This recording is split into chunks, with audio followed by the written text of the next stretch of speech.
Hello दोस्तों, स्वागत है आप सभी का। देखिए, एक कंसेप्ट होता है कारक भाव नाश। इस कंसेप्ट को कई बार हम लोग कहीं न कहीं अप्लाई करने में गलतियाँ करने लगते हैं।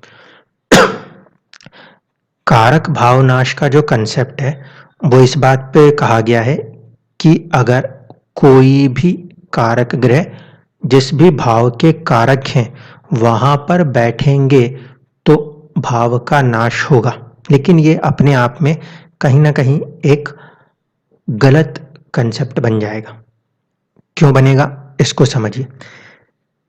कारक भाव नाश वाला जो रूल है, उसे तब लगाया जाए जब कुंडली में वो भाव उस भाव का स्वामी और साथ में साथ कारक, ये तीनों के तीनों एक साथ पीड़ित होते हों तब, अन्यथा नहीं।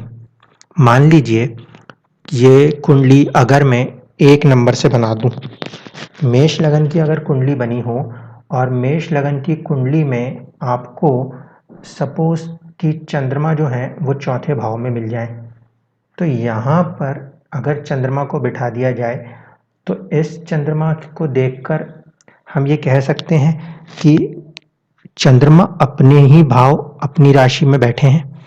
चंद्रमा कारक हैं चौथे भाव के, माता के, ठीक है। एट द सेम टाइम अपनी ही राशि में बैठे होने के कारण भावपति या भावेश भी है। अब अगर इस चंद्रमा के ऊपर पापी ग्रहों की दृष्टि आ जाती है, तो ऐसे में ना सिर्फ कि वो भाव बल्कि भाव के स्वामी और कारक, ये तीनों के तीनों ही डिस्टर्ब हो जाएंगे। इस कंडीशन में हम कहेंगे कि यहाँ पर ये बात आपके ऊपर लागू होती है कि जो ग्रह किसी भाव का कारक है, वो उस भाव को पूरी तरह से नाश कर रहा है। ये उसका ओरिजिनल कंसेप्ट है, ठीक है। मान लीजिए इस चंद्रमा के ऊपर यहाँ से शनि दृष्टि कर दें, 10वीं दृष्टि, या फिर इस चंद्रमा के ऊपर यहाँ से राहु दृष्टि कर दें, या यहाँ से मंगल दृष्टि कर दें। जितनी ये दृष्टियां बढ़ती जाएंगी उतना ही भाव के नाश की तरफ चीजें जाएंगी। यहाँ पे नाश जो होगा वो कह सकते हैं कि मदर के हेल्थ के लिए प्रॉब्लमेटिक हो सकता है, क्योंकि कारक किसका है चंद्रमा?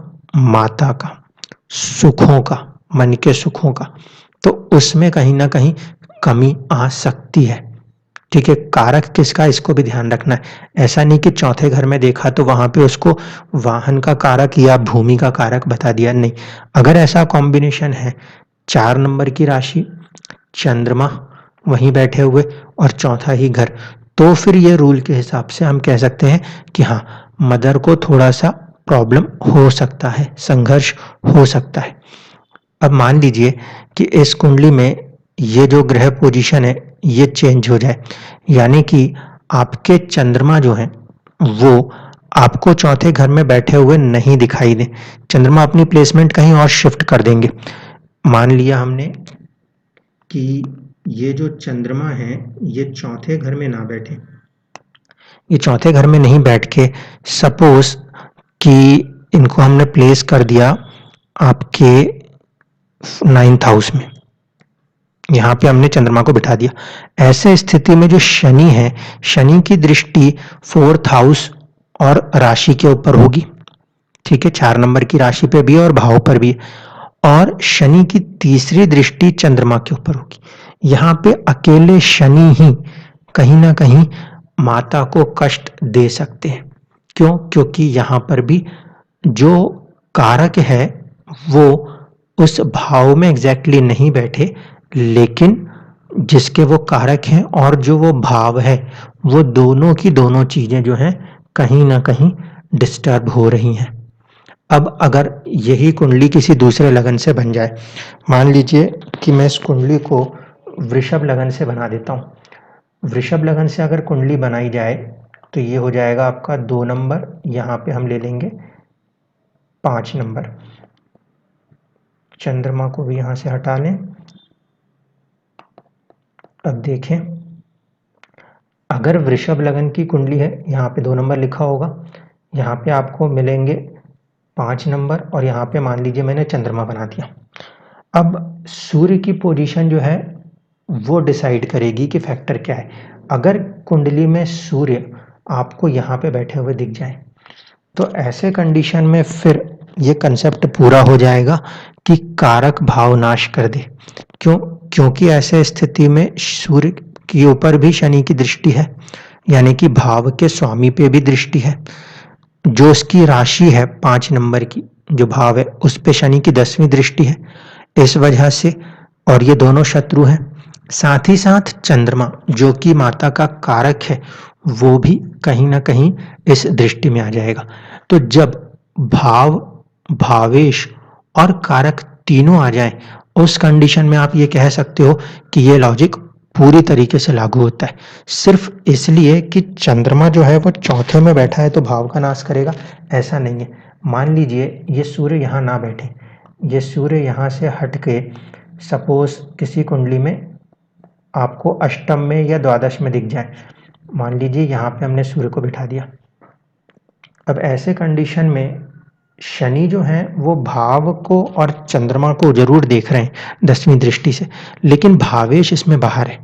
ऐसे में हम ये कहेंगे कि जो मदर के साथ रिलेशंस में या उनके मदर के हेल्थ में अप्रॉक्सीमेटली 60 से 66% चैलेंजेस हो सकते हैं, लेकिन क्योंकि भावेश हाउस लॉर्ड बाहर है इस वजह से ये प्रॉब्लम नहीं आएगी। ठीक है, तो जब कारक भाव नाश को लगाना हो तो आपको पहले ये समझना पड़ेगा कि हम किस चीज की बात कर रहे हैं और उसका कारक उससे कैसे बैठा है। मान लीजिए कि गुरु की प्लेसमेंट आपको किसी कुंडली में छठे भाव में दिखती हो। सपोज किसी कुंडली में गुरु आपके छठे भाव में बैठे हो और बात हो रही हो धन की, तो ऐसे स्थिति में गुरु जो है वो धन के कारक है, धन के कारक ग्रह हैं। क्योंकि वो छठी में बैठे हैं तो यहाँ पे थोड़ा सा कर्ज जैसी स्थिति आएगी, क्योंकि कारक जो है वो कर्ज भाव में आके बैठा हुआ है। ठीक है, अब इसके बाद हमें ये देखना पड़ेगा कि सेकंड हाउस और सेकंड हाउस के लॉर्ड की सिचुएशन कैसी है। सेकंड हाउस के ऊपर यहां से अगर देखा जाए तो गुरु की सीधी दृष्टि जाएगी।